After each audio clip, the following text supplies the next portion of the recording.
little bit more difficult for people that don't have a biblical background, but I'll try and explain it to you.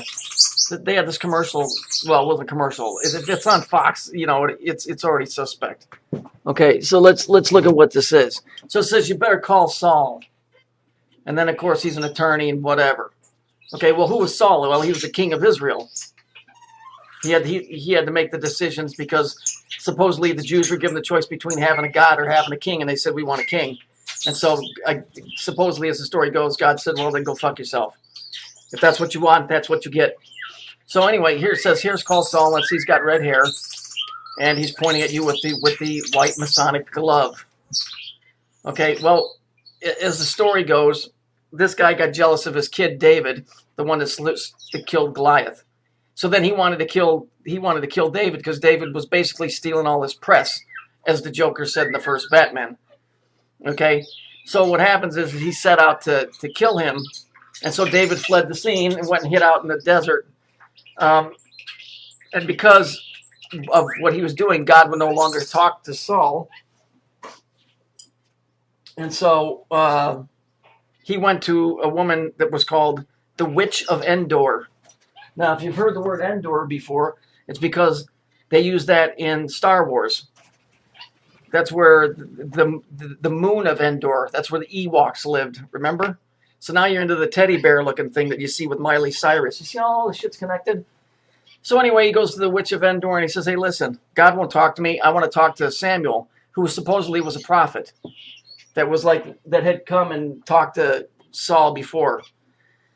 And she said, well, you know, you put a decree out that if anybody was messing around with witchcraft, you'd have him killed. And he said, don't worry about it.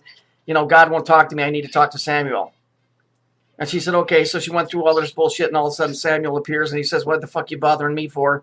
If God isn't going to talk to you, what am I supposed to do for you? And he says, you know, I know you're going into battle tomorrow, but all I can tell you is you and your sons will be here with me tomorrow, which means that they were going to be killed. Well, I think it says here, better call Saul. So you know this is Fox News, and this is their story. So it says you better call Saul, right? And it says, moreover, the Lord will also deliver Israel into the hand of the Philistines. See, I keep telling you, see, McCleary, he's telling you about the cycle. I'm trying to tell you about the cycle in a different way.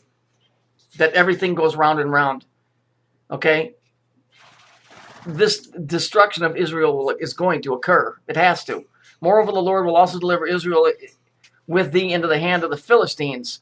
So they were going to fight with the Philistines. Well, the Philistines today could be who? Could be the Nazis, could be Syria, could be anybody. Or it could be Russia. And tomorrow you and your sons will be with me, meaning that they would be dead. So it says, call Saul. See, and here is the white Masonic glove. Okay? And over here, you know, there's all kinds of bickering and fighting about was it a demon they were talking to? Does it really matter? It's the fact that they're fucking us either way. So here's the white Masonic glove. Here's the Trayvon Martin case. Here's the white glove over here. Right? This was in episode 302 of Seinfeld. George got upset because his girlfriend kept referring to Sam as Samuel. It's the same dude. It's the same thing. It's all the same thing.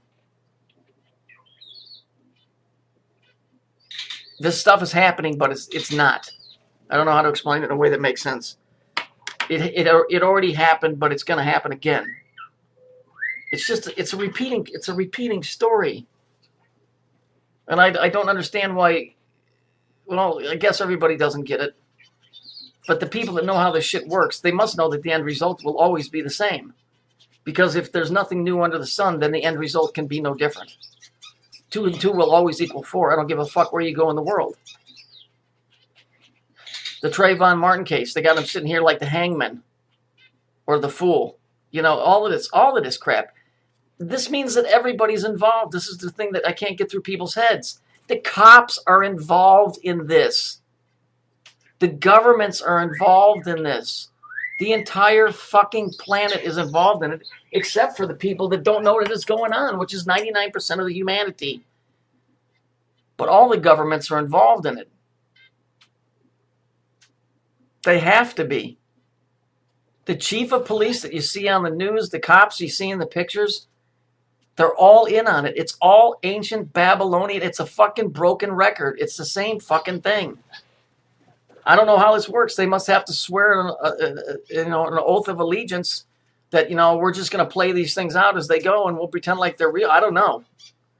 I'm just telling you, there's something inside me that tells me how this stuff kind of works. That's why I can see billboards like this, and I know on Fox News, and how I was able to figure stuff out. Not that I'm a holy man or anything like that. Maybe I've gone through this thing so many times, it's just second nature to me. I don't know. All I know is, I don't know praise or worship or thank you or you're a real smart guy. I'm just trying to tell you, kind of, if you had a better biblical background just from reading the stories, you'd be catching this shit in the news yourself.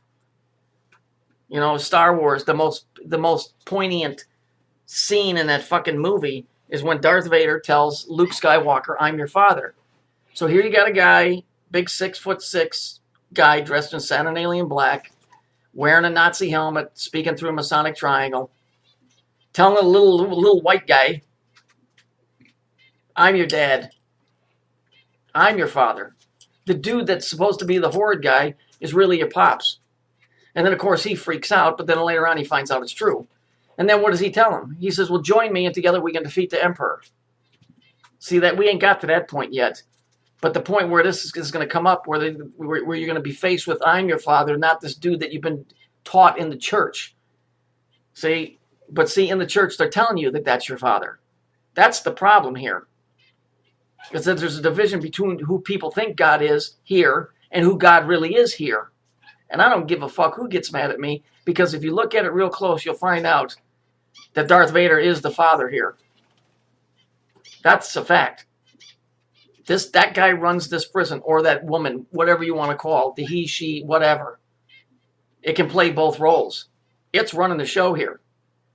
Do you really honestly think that it would have you worshiping in an organized religion somebody other than itself? What would it have to gain if you were worshiping somebody else?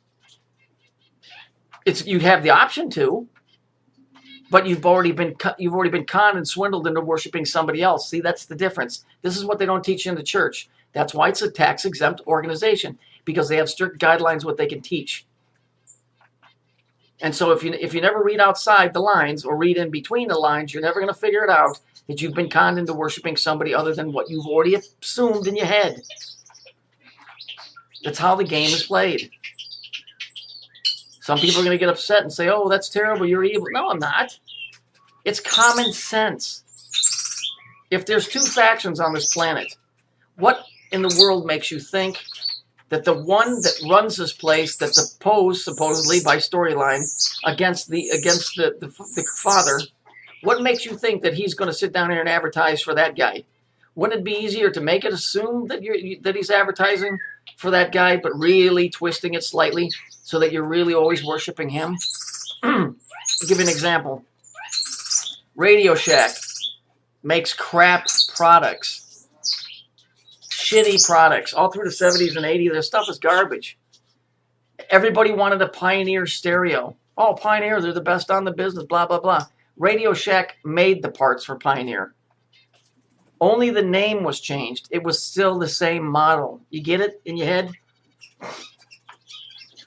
Just because you got tricked doesn't mean you're an evil person. But it does mean you're the one that's supposed to be figuring this stuff out. Organized religion is organized crime. If you look at the churches, I just said it in my video, how are you going to find truth out about the Father if you're going into a building that's built by Masonic agents, for lack of a better word, that have their own agenda? How much truth do you think you're going to find in there? They wrote the books, they wrote the hymns, they wrote the songs, they wrote all of this stuff. I don't know how to be more clear about this. I'm not telling you to stop worshiping Jesus. I am telling you to start opening your eyes. We got screwed. I'm not real happy about it because I had to find this shit on my own. I didn't have anybody helping me. There was nobody around to help me with this stuff. It's just my point that, just be very, very careful before you condemn somebody that you think is worshiping somebody else, because you might be worshiping the same one that you're condemning them for. because I'm pretty sure that's what's going on here.